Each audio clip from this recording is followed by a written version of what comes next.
नमस्कार दोस्तों, स्वागत है आप सभी का एक बार फिर से। दोस्तों, विज्ञान विषय की जो एमसीक्यू सीरीज़ चल रही है अपनी, इसमें आज का ये टॉपिक है बहुलक या पॉलीमर्स।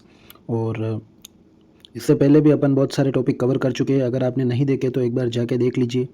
और दोस्तों, अगर आप एक बार अपना थ्योरी पढ़कर इन एमसीक्यू को एक बार देख लेते हैं या कर लेते हैं सॉल्व, तो आपका पूरा टॉपिक कंप्लीट हो जाएगा। तो एक बार आप पहले थ्योरी पढ़िए, फिर इन एमसीक्यू को सॉल्व कीजिए, तो आपका पूरा टॉपिक सिलेबस वाइज कवर हो जाएगा। तो चलो आज का ये वीडियो शुरू करते हैं। तो सबसे पहला प्रश्न है अपना कि बहुलक या पॉलीमर क्या होता है। तो जो बहुलक होता है वो क्या होता है? एकल अणु होता है क्या? जी नहीं। छोटे छोटे अणुओं से बना बड़ा अणु? जी हाँ। तो जो बहुलक होता है वो क्या होता है? छोटे छोटे अणुओं से मिलकर एक बड़ा अणु बनता है, तो उसको क्या कहते हैं? बहुलक कहते हैं। अगला प्रश्न है बहुलक की इकाई को क्या कहते हैं। तो जो बहुलक की इकाई होती है उसको क्या कहते हैं? अपन मोनोमर कहते हैं। तो बहुत सारी मोनोमर इकाइयों से मिलकर एक पॉलीमर बनता है। अगला प्रश्न है निम्न में से कौन प्राकृतिक बहुलक है। तो दोस्तों, बहुलक दो प्रकार के होते हैं, एक होता है प्राकृतिक और एक होता है कृत्रिम। तो जो प्राकृतिक बहुलक कौन कौन से है? प्लास्टिक है क्या? जी नहीं, प्लास्टिक नहीं है। रबर? जी हाँ, रबर एक प्राकृतिक बहुलक है, जबकि नाइलॉन और पीवीसी भी कृत्रिम बहुलक है। अगला प्रश्न है पॉलीथीन किससे बनता है। तो जो पॉलीथीन बनता है, तो आसान सा सवाल है दोस्तों, प्रश्न में ही अपना उत्तर छिपा हुआ है कि पॉलीथीन मतलब एथीन इसमें है। तो पॉलीथीन किससे बनता है? एथीन से बनता है। अगला प्रश्न है दोस्तों अपना, निम्न में से कौन सा संक्षेपण बहुलक है? कंडेंसेशन पॉलीमर कौन सा है इनमें से? तो इनमें से जो कंडेंसेशन पॉलीमर है वो अपना कौन सा है? नाइलॉन है। कौन सा है दोस्तों? नाइलॉन। अगला प्रश्न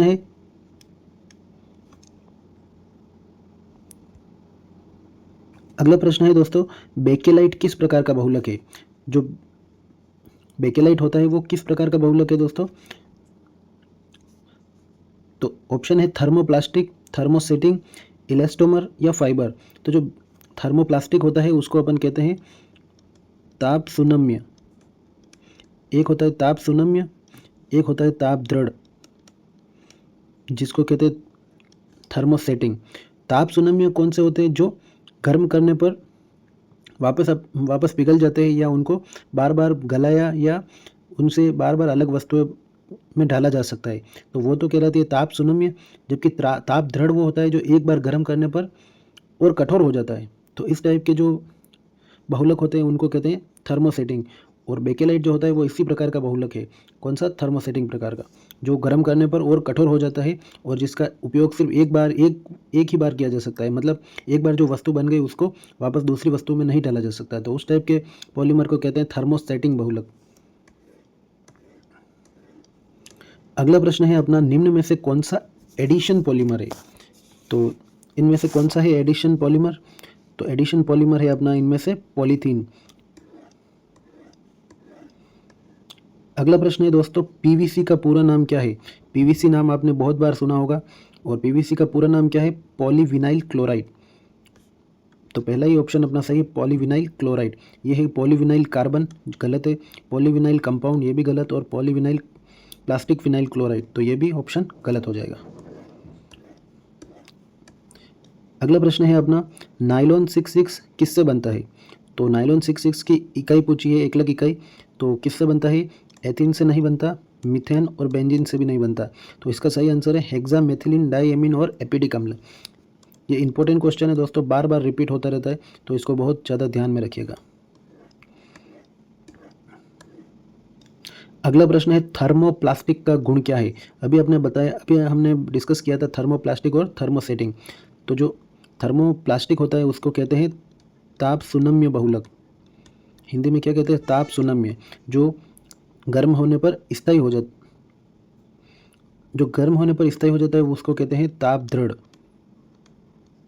और जो बार बार पिघलाया जा सकता है, जो गर्म करने पर क्या होता है, बार बार पिघलाया जा सकता है, उनको कहते हैं थर्मोप्लास्टिक या ताप सुनम्य बहुलक। तो इस प्रश्न का आंसर हो जाएगा ऑप्शन बी, बार बार पिघलाया जा सकता है। अगला प्रश्न है, निम्न में से कौन सा सिंथेटिक पॉलीमर है? सिंथेटिक मतलब कृत्रिम बहुलक कौन सा है? तो सेल्यूलोज। सेल्यूलोज तो प्रकृति में पाया जाता है, तो ये कौन सा होगा? ये प्राकृत नेचुरल बहुलक है। प्रोटीन, प्रोटीन भी एक नेचुरल पॉलीमर है।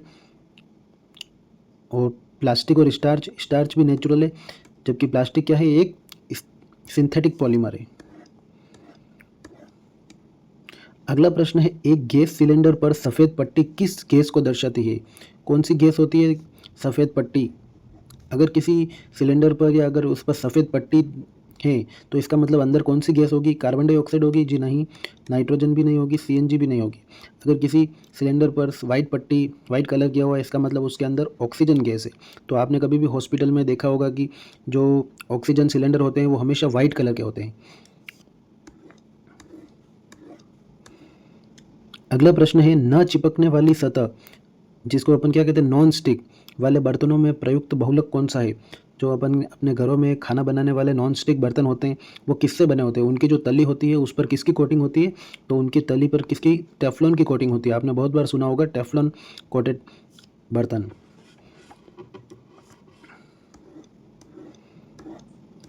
अगला प्रश्न है दोस्तों, प्राकृतिक रबर, कौन सा रबर? प्राकृतिक, जो नेचुरल पाया जाता है प्रकृति में, वो किसका बहुलक है?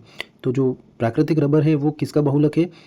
1,3 ब्यूटाडाइन, नियोप्रीन, क्लोरोपिन या आइसोप्रीन? तो इसका सही आंसर हो जाएगा आइसोप्रीन का। ये एक इंपॉर्टेंट क्वेश्चन है दोस्तों, बार बार रिपीट होता है। प्राकृतिक रबर किसका बहुलक है? आइसोप्रीन का बहुलक है।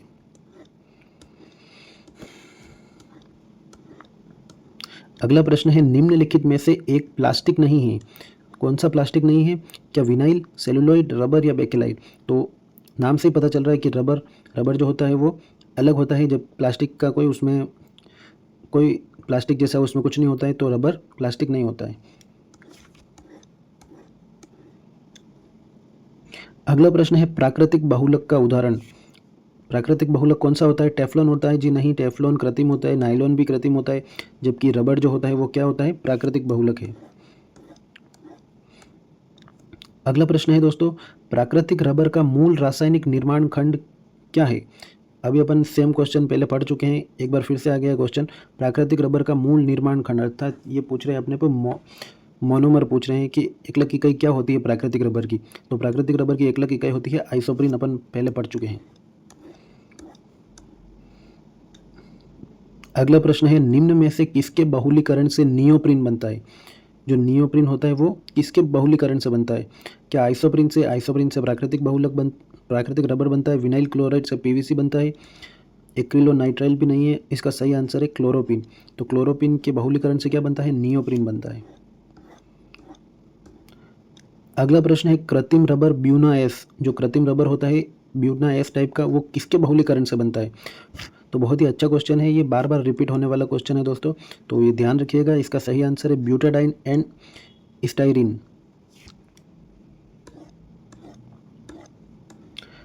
कपास निम्नलिखित में से किस प्राकृतिक बहुलक से बनाया जाता है? जो कपास होता है वो किसके बहुलक से बनता है? स्टार्च से बनता है?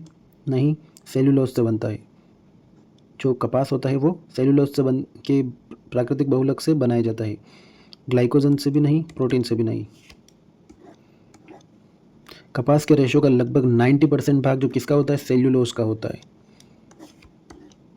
अगला प्रश्न है, निम्नलिखित में से कौन सा गैर सेल्यूलोजी रेशा है? गैर सेल्यूलोजी, जिसमें सेल्यूलोज का उपयोग नहीं हुआ। क्या रेयॉन, लिनन, जूट या नाइलॉन? तो इसका सही आंसर है नाइलॉन। जो नाइलॉन है उसमें सेल्यूलोज का रेशो का उपयोग नहीं हुआ है। नाइलॉन एक कृत्रिम सिंथेटिक है, मतलब लैब में बनाया हुआ है, प्राकृतिक रूप से नहीं पाया जाता है प्रकृति में, ये कृत्रिम रूप से बनाया हुआ रेशा है नाइलॉन। अगला प्रश्न है, संश्लेषित रेशा कौन सा है?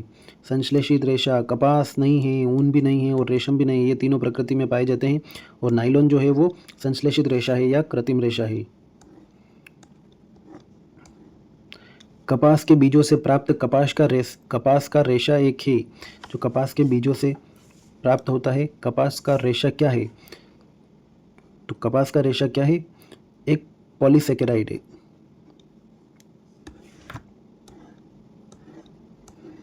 अगला प्रश्न है, जिस प्लास्टिक पॉलीमर से कप, खिलौने, कटोरे आदि बनाए जाते हैं। कौन सा प्लास्टिक का पॉलीमर है जिससे कप, खिलौने, कटोरे आदि बनाए जाते हैं, कौन सा है? तो वो है पॉलीयूरेथीन है। जी नहीं। पॉलीस्टाइरीन, मेथिल पॉलीमेथाक्रिलेट या टेफ्लॉन?